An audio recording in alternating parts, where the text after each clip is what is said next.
time that there are companies that are bringing on design tools right now. We have a lot of computing capacity here. Yes. You know, and so, for example, all the computer-aided design that we're doing now, some of the companies are actually creating design tools where you can select materials that aren't toxic, or you can select materials that can be recycled at the bench. And I think that's really important, and we should influence those and support that kind of technology as well. But even if that plastic were recyclable, right, the choices that the designers have to make about how that part is put into the product is really what drives the problem with that one, right, Tony? I have seen one of the computer-aided design companies actually has a video that they create for each product, or they're trying to create for products so that it would be available on the web. So once they design it, you could post a video on a video of the product of how to take it apart on the web. So they're actually kind of thinking about that. I mean, it's in its nascent stage, but we need to, again, going back to the people in the room, especially some of you that are, scientists and engineers, that's where we need to go. Right. Okay, so this brings up a huge disconnect that we have in this industry, which is the design stage and the, verifying whether it's e-cycled or, one of the other systems. How does the consumer find out this information, right? Right now, we take it, we take it to James' facility and we trust that he's doing it the right way. But it's words that he's telling us, right? No, and we're not even checking. We're not even checking on the design side of things, right? That's so far kind of out of our realm. So, do we have any great ideas on how to link up that consumer, demand essentially for this? To me, there's no one solution to any of these problems. It's good to work on the design part and improve the products, but we have things in the pipeline. We're finding things every day that are 40 years old. So we've got this pipeline of 40 years of very mixed materials because they're not collected, Dell Edge computers that all the same year manufactured with all the same materials in them. What happens is we get roll-offs of every electronic device you can imagine, being delivered. Stuff is coming out of the closet, and we don't know how long it's been there. Right? And we process that stuff somewhat mixed. They're mixed as each piece, but they're mixed also in globally. So what we're doing is we're getting this materials sorted out into different categories of materials, some which are very pure and some which are less pure, like the plastics. But there are technologies for separating those materials further. Okay. But you're always going to have some part of it that can't be done by any one of us. That nobody's so integrated that there's a solution to every problem and it all happens inside the same box. You have to use other downstream processors that are specialized to handling certain materials. But and I want to go back a little bit because this is a reverse distribution problem, and the person that's generating the waste, the user, isn't going to spend 15 hours researching who they're going to take this material to. They'll throw it in maybe the here at trash, Berkeley they might, but most places they won't. Okay. They'll throw it. Well, even today, after having spent 38 years in this industry, it's a complex decision to make as to what the right way to handle something is and who's going to handle it properly. Right. I mean, Dell thinks that all their material is getting handled properly because they prescribe that it will be. But they also drive their providers to do things that they don't know they're doing, so because of cost and so forth. So there's you have those kinds of issues, and that's why a certification process helps the consumer make those decisions better with some level of confidence. And the stricter, the more complete that certification process is, and the more auditable it is, and the more accountable you are, the more likely your data is going to be protected, the environmental quality of what you're doing will be protected, and so forth. But to me, it really starts with not allowing it to get out of the United States, because once you do, or out of, of first world nations, because once you do, it all falls apart. And right now, we have a situation where the most economic way for this scrap to be handled is by the collector shoving it in a container, no infrastructure, no processing, no nothing. Right. Just shoving it in a container and shipping it off. The plants that we're talking about, that we built are, very expensive capital investments, and that's hard for, to get together that level of capital to build those plants when you've got the stuff bleeding out of the bottom of the bucket, Right. And nobody willing to support doing it properly. And when I say that, I don't want to be unilateral. Yeah, right. There There's are always more exceptions. responsible people than others, and people that are more willing to see it. But those of us that are doing things well and properly are not even seeing 80% of the material. The state of California created a beautiful system for reimbursement and stuff, and theoretically it was really great, but what they also did at the same time is they only included 30 or 40% of the material in the system, and all the rest of the material gets collected along with it, certified California collectors, and these collectors are not controlled in any significant way, and they are all now mini recyclers, which is against the law in the state of California, but we don't control that. So what they do is they send the monitors to the processor, and the processor handles those, and that is pretty well under control. But the other 60-70% of the material gets shoved in containers and shipped overseas. So I would argue that California, as responsible as they've tried to be, is the largest export Market entity for in the it, world. yeah. And program incentivizes that. So that 1 point whatever billion pounds, was that of the things with screens that are covered by their law? Yes. And then there was a corresponding 2 billion pounds of other stuff that, All the other electronic devices Wow. around you that the collectors Yeah. now are being subsidized in a sense by the collector system in Yeah. California. And the thing that sort of starts it all off, though, is we do a land ban.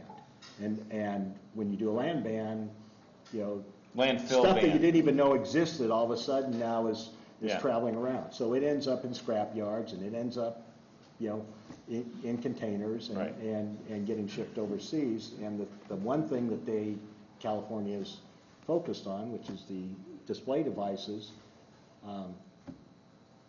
end up going for Right. processing domestically. One other little, piece there is that they also have disincentives to recycling it through the California system because of the data that's required on each device. Yeah. To recycle a flat screen device or a notebook computer, which effectively don't get recycled through the system in California, you have to have the weight, the name of the person you got it from, make, model, and serial number. And if any one of those things is missing, the state of California won't pay for it.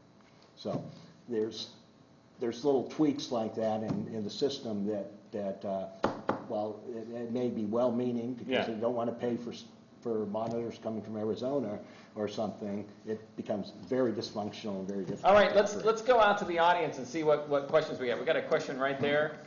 Yeah. So one thing I'm really trying to understand, so the guy who's sitting there at a fire in China is paying more for the e-waste from our collectors than our local people. Why are our collectors putting it in bins and sending it to China? Is it because they get more money when they send it to China? I don't know. They have virtually no labor cost to take it apart by hand. So the most effective way to separate this stuff is really to do it by hand. Jim and I both have gigantic shredders, and they're nice, but they're expensive and the stuff gets mixed. So these traders buy the stuff, ship it to China, and every single tiny little piece they would take. Yeah. That They whole thing would apart. peel off all these little things and yeah. So the main thing though is that China is paying more from our collectors. Like our collectors would rather sell to China because China's giving Yep. them higher price than you can give. I would charge Yes. for that, Yes. and the Chinese would pay for that. Thank you. No, that's it. Okay, thank you. Well, but I know, it's just that simple. But there's drivers in that. We have empty containers going back to China. It costs less to ship a container of material from LA to China than it does to ship it from LA to Northern California, $300 or $400. So you have things like that. You also have, they don't have environmental laws they have to comply with. They don't have to buy safety shoes for their employees. It's processed in people's homes, and the disposal of the materials, the waste from those materials, If you're not familiar with the work conditions, go to the Basel Action Network, and they've got videos, and I mean, it's just absolutely disgusting. So, so we've got a question right down here, and then we'll come back over there. This question might have been better in the end, but last time I didn't get a chance. I want to get my hand up Okay. first. So here we are sitting in this beautiful building, new building focused on technology and sustainability in this panel. And one of the things that bothered me the most, and the panel discussion is great, but yet there's bottled water on the table. Yeah. And we live in California. Yeah. We have great water. We're in this new building. It must be easy, yet we're not able, and we know the problems with it. I'm sure most of this audience is aware. And yet, that's what happens. So when I think about the challenges of recycling, where there's lack of awareness, it's much more complicated than recycling a bottle of water. Consumer choices are very hard to make, much more complex. What is it that gives you hope that we're actually going to make progress in this sector? And I guess the second thing is, as recyclers who are discovering, ways to sort of simplify this process, have you thought about actually exporting this technology back to countries like India and China, where consumers of these products are on an increase? And there's the same issues there too. It's a global problem, really, when you look at it. Sure. So something on that. So that last one is a really sensitive issue, and so it's a little different for me sometimes than other recyclers because we're multinational. And we operate in China, we operate in India, we operate in Africa, and we do use the same technology. And so I worry about generalization that any recycling that takes place anywhere else in the world is bad. So we need to be really careful when we talk about it, that we talk about sort of specifics. So we do export that technology. We think that's an important part, and those are important markets for us, just as they're important markets for the OEMs. I'm spending a lot of my time in Central and South America lately. Latin America is a big boom business for the OEMs, and they're coming up very quickly with their environmental laws. So we're working to help them get some that are sound. I don't know. I left my good water glass in the car, and now I feel completely embarrassed that I did. But I think you're right. It speaks to how we think as consumers, right? If it doesn't occur to us that this is a problem, that's going to be a lot harder for anybody to get their hands around. And I only have hope because there's smart people up here besides me, so I hope they have ideas. Let me try to defend this. I do have a filtered bottled water in my office, and I was in a hurry to run here. The problem is not this bottled water. The problem is how you recycle it. The problem is not the toxic in the computers. Because let's talk about a computer with no toxic in there. Right? 10 years from now, 20 years from now, we'll have 300 million middle class created in China and India. We'll have 600 million more population competing for the material. So let's talk about precious metal or toxic or non-toxic. The fundamental thing is we have to get to a cradle-to-cradle thinking. We're not going to get there until it's getting really, really bad. We're not going to get there until you make it easy for the consumer and business to start recycling. We're not going to get there until there are a lot more scientists is going to think it's more sexy to figure out how to design some optical scanner device that can really optically separate out the different plastics. So somebody like Jim, somebody like Renee can buy 500 of this machine and replicate it everywhere in the world. That's the point, is that if you try to address it from regulation standpoint, yes, you need to have a regulation to outlaw the exporting. But there's a bunch of technology issues that, it need to take a lot of scientists that are willing to make this the top priority. But I think James makes an important point. I think scarcity is what's going to drive it. Yeah. So if I were HP or Dell or Apple today, I would be starting to worry about where I'm going to get the plastics for the next generation of my products. Exactly. And so, to the extent that they can start thinking about those plastics just being leased to the person who's holding the equipment, and not that the computer is leased, but that somehow in their mind they want to get that plastic back at the end of its life, that's going to create a marketing incentive for them to create collection networks that make sense. But the only way that's going to happen is once that product gets scarce enough. When oil prices spike, we get there's a big flurry from the OEMs. Oh, I want to get my plastic back. And then they go down and we don't talk about it anymore. So that's what it's going to take. Sheila? Yeah. I just wanted to speak to the issue of hope. And I've seen a lot of change in the industry since I started working in it. And I can remember when I started, it was almost 15 years ago, and I had no intention of staying in this field that long. And I worked in a legislator's office, and we introduced electronic recycling legislation 15 years ago. And the governor vetoed the bill, and I think it was Dugmasian at the time. It was Wilson at the time. And then I thought, well, I'm going to stay in this until we can get a landfill ban. And we actually got a landfill ban.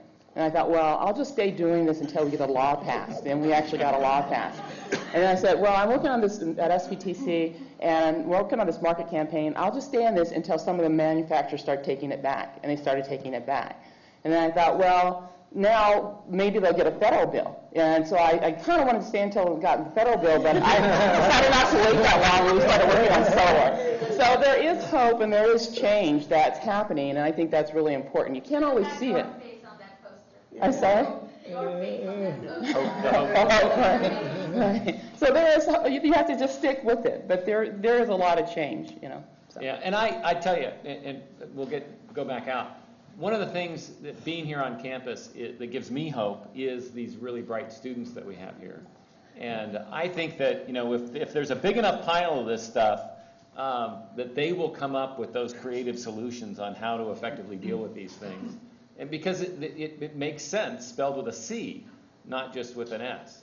And I think that will as we start collecting more, as we start coming up with ways to gather more of this, and as Jim said, unfortunately, it's not all the stuff doesn't come back from last year's model, right? It comes back from who knows how far back. So we're going to have to deal with a variety of materials coming back into the system, but there are ways to manage it appropriately and well, and there's some pieces that we have to kind of put into place. Unfortunately, they've been coming slowly, but they are coming, and that's what gives me hope. So back there, I think we had a... Yeah, so I came home the other day and I saw a huge electronic in the trash can in my apartment building, and I was wondering what happens with that, where does it go, and then what should I do if I see something like that in the future? James, this one's for you. You're the first mile guy. You should take it to Green Citizen and talk to my center manager, Ryan McCarter, who graduated from here with top honor in environmental science, and he will talk to you for as long as you want for 4 hours of how the item need to be processed. 6 days a week, no appointment necessary, and you're going to come out, you're going to walk out, and you're going to go educate 50 of your friends on your Facebooks. That's how you do it. Well, I want to address one issue though. One issue is that I think consumer has the most power. I don't know if any of you remember when there's banking regulations, the bank was only open 5 days a week. It's open in the hour that I can go to, right? When you deregulate, now it's banking open 6 days, 7 days, you can do whatever you want. So consumer has a lot of power. If we are able to come up some kind of sustainability index that is easy to understand. So there's manufacturer A is this bar and Metro B is this much. Then consumer can start voting with their dollar and say, I want to support this company versus that company, right? That would drive the manufacturer to want to do more on that, right? If there's a laptop that designed with green technology that we talk about, chemistry we talked about, but it costs $200 more. Guess what? If you are a director, executive level position in Fortune 500 company, $200, $100 is nothing. It's in your budget. You can buy that. So you're going to have a segment of the market going to go buy that technology because, first of all, it's good for the environment, and it's not his money, it's the company money, and he showed the status, I care about the environment and I can afford it, and that would drive that more and more. So some kind of scorecard, I think nonprofit can come out some kind of, aside from the legislature, comes out a scorecard, like a consumer price report card. You know, when you buy your washer, do you check it out in consumer report, which one get the best rating?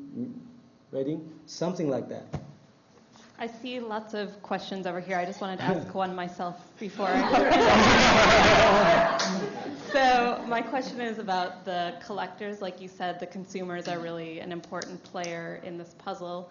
And it seems like the recyclers are not necessarily the bad actors that are sending things unprocessed overseas. It's really the collectors. So I was wondering if the eStewards program has a certification for collectors to ensure that they go to responsible recyclers as opposed to not.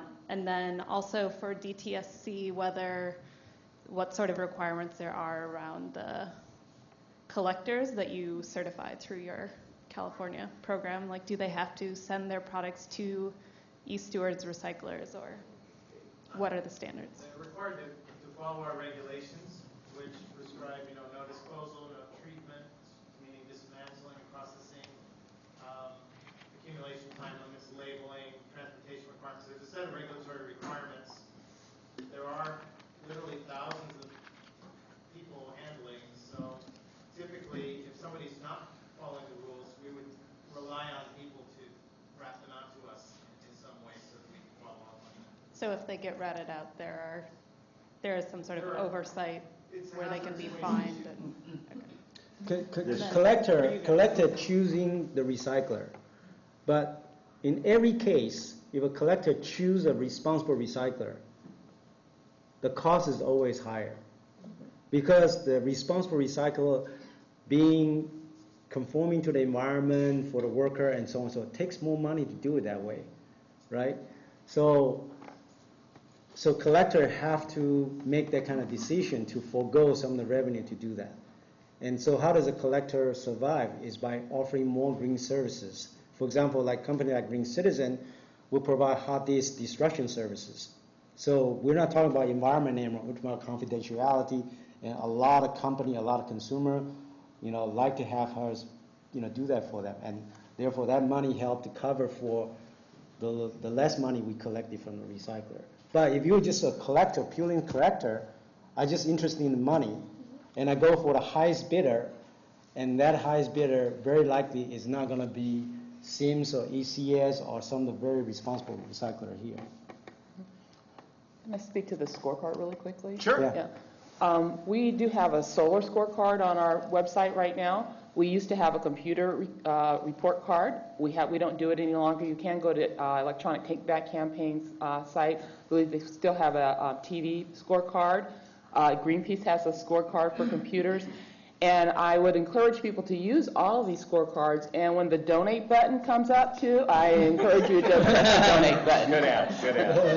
Because it's pretty labor intensive to maintain. And it's for consumers. We're trying to do the right thing. And if there's no laws there, then that's sometimes the only consumer option. And it's really important that you support them.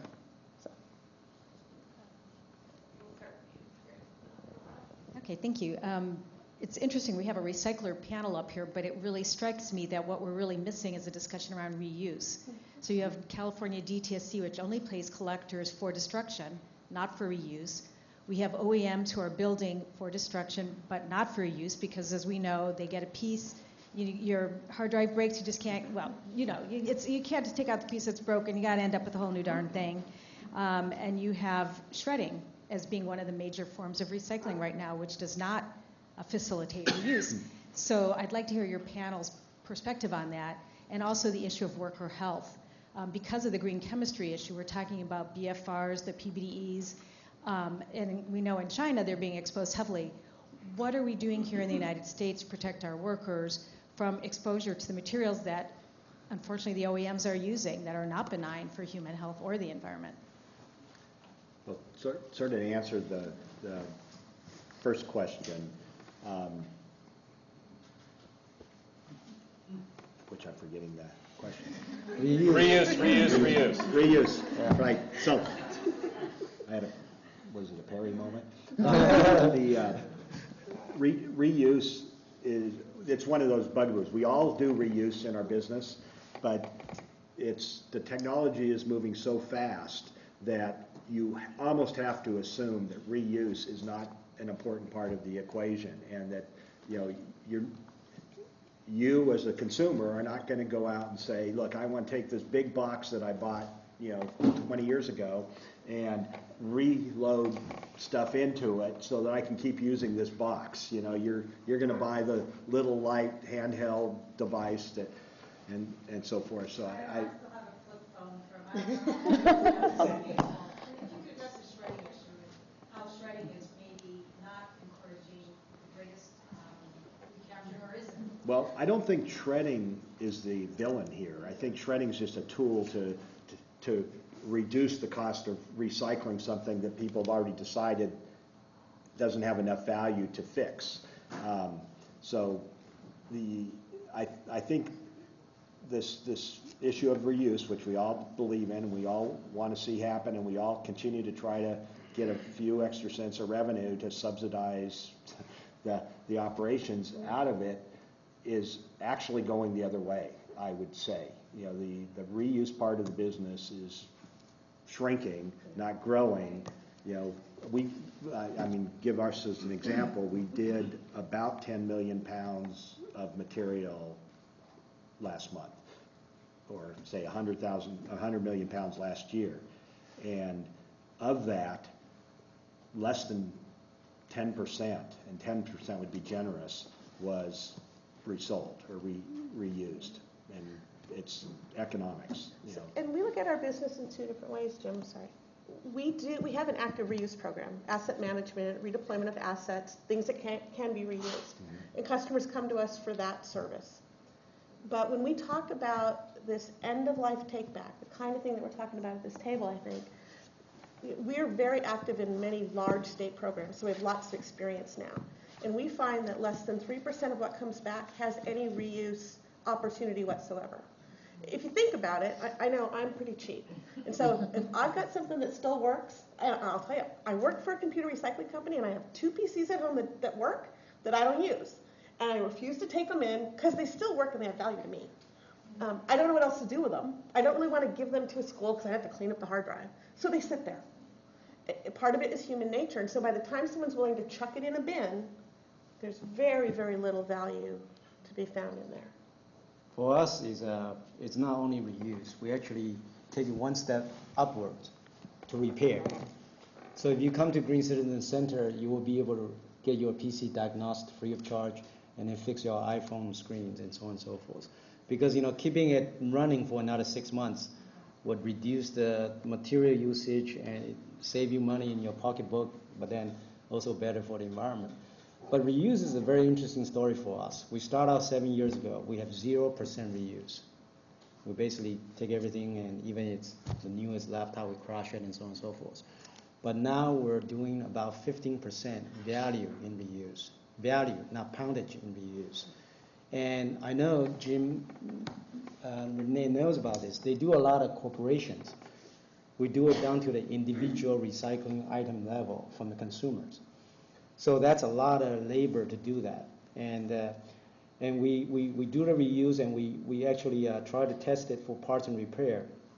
I know many of us are very fortunate to have school or job to go to, but there are people who in America who have lost the job. Their laptop is working fine, except their keyboard got stuck. They just need a keyboard. They don't have another $700 to go out and buy a laptop. They want the same keyboard so they can put it in, so they can write their resume, so they can get a job. Where do they get it? They get it from Green Citizen. We have a Green Citizen Reuse eBay ID. Actually start out with a bidding on 99 cents, ultimate 99 cent store. So you bid it, and then you bid it up. You can get something for $2, and then you can replace that. And then on the back of every piece of reuse item going out, we have a sticker saying that after you're done with it, you can mail back or send back to us free of charge for reuse, because it's a closed loopness in the U.S. We don't reuse outside the U.S. because If you let it go to Philippines or China or whatever, I mean, nothing wrong with the country. It's just you don't have a system to get it back. So there is a, reuse does take a lot of effort, and I agree with Jim. The life cycle is getting shorter and shorter, but it doesn't matter if life cycle is 18 months long or 7 years long. There's always going to be people looking for the part to salvage their steel working units. So, in the U.S. anyway. Sort of a good example is television sets. Yeah. Most of us 0%. have television sets that we've had for 25 years, Yeah. and we buy a new television set, we move the old one to another room because they lasted that long. It doesn't. But we're, with the flat screen televisions, not only are the design things changing, but, so that, you're getting different technology very quickly, but they're much easier to break. The kid throws a ball across the room and you've got to buy a new television set. Sure. So, I mean, I'd be the recycler worker health. Go, Renee. Yeah, I know. Yeah, so we take safety really seriously at Sims. We're a company that also operates gigantic car shredders, and so safety is no joke for us. And when you talk about the shredding that we do with some of these products, there are things that can be released. There's dust issues that you need to manage. And so all of our employees have protocols for PPE depending on where you work in the plant. There's routine like blood level testing for lead and other substances. So it's something that we think needs to be taken very, very seriously. As much as so we test for that as well, yeah. And so we manage that with air handling equipment and masks for the employees. That is something that the certification processes address too. So that's another justification for going with the highest certification process, because you're going to get more of those things guaranteed or at least to have a higher level of chance that those things are being addressed. It's ISO 14,000, 18,000, and a layer of specialized issues that get laid in there. So. And we think brand is important, right? We're a publicly traded company. Again, shortcuts aren't really in our nature, and they can't be because we have shareholders we're responsible to. So it's not like a guy who runs a recycling operation in his garage. That's an important thing to think about. Good. You just touched on an important point. Having worked for 2 recyclers, I used to work for Jim, now I work for another one. But one of the things that I've seen in the industry is business is driving recyclers to be more responsible. Businesses, and we as consumers, we work for a corporation, we work for a business. Businesses have what's called green teams these days, especially here in California, we see a lot of it. And the green team forces the business to pay attention to this, and the corporations now will audit. They'll audit SIMS, they'll audit ECS, they'll audit AERC, they'll audit other companies in the room to make sure that they're doing what they're supposed to do, from if they're band certified, if they're R2 certified, that all goes to help the process. But the corporations will send auditors in to make sure that you're doing what you're supposed to do. That helps the consumer as well. So we as consumers, we work for companies, we can influence the companies to do the right thing, and we as consumers, when we're looking to get rid of the stuff that's in our closet that we don't want to get rid of because we know it still works, we can be assured that, let's just say, for example, if a major corporation, a Fortune 500 corporation that's publicly traded, is getting rid of their material in this place, they've audited the heck out of it and the downstream, so you can be fairly confident that they're going to be doing the right thing. And so that is one ray of hope that we can build upon. I mean, we find that the manufacturers and our Fortune 500 customers are way more picky than any of the certification auditors. The certifications are a breeze compared to what we go through with people from Dell and HP and Apple. Okay, 2 last questions. We have one in the middle there, and then we'll go to Dustin. This is not my field. I'm not a scientist. I'm actually here because I'm Zoe Herm's mother. Hi, Mom. So I hear him proud there. And so I guess I represent the consumer, and I've been concerned about environmental issues since before the first Earth Day, which I attended in Philadelphia in the early 70s. And, you know, in 2001, my ex-husband and I bought one of the first hybrids because we thought it was the environmentally noble thing to do. These issues are so massive, and I'm looking at all the panelists, thinking about the Herculean tasks that you take on every day, thinking about how this is all so invisible to the consumer. And I'm just sort of making it up in my head that it's one of the reasons that it's invisible to the consumer is because the issue is so complex and so huge, it's hard to get your brain around. And I'm thinking I'm wondering if there were like one of those beautiful Hulu public service announcements with just the right image and just the perfectly chosen 5 words for this particular issue, what would the words be? What would the image be? That's my question at 5:30. So I can get in trouble, but I know what the 5 words are. Okay. Make them take it back. Because it all starts with the manufacturer. Yeah. Somebody's got to pay, because this is not a business where we make money at the end of the day.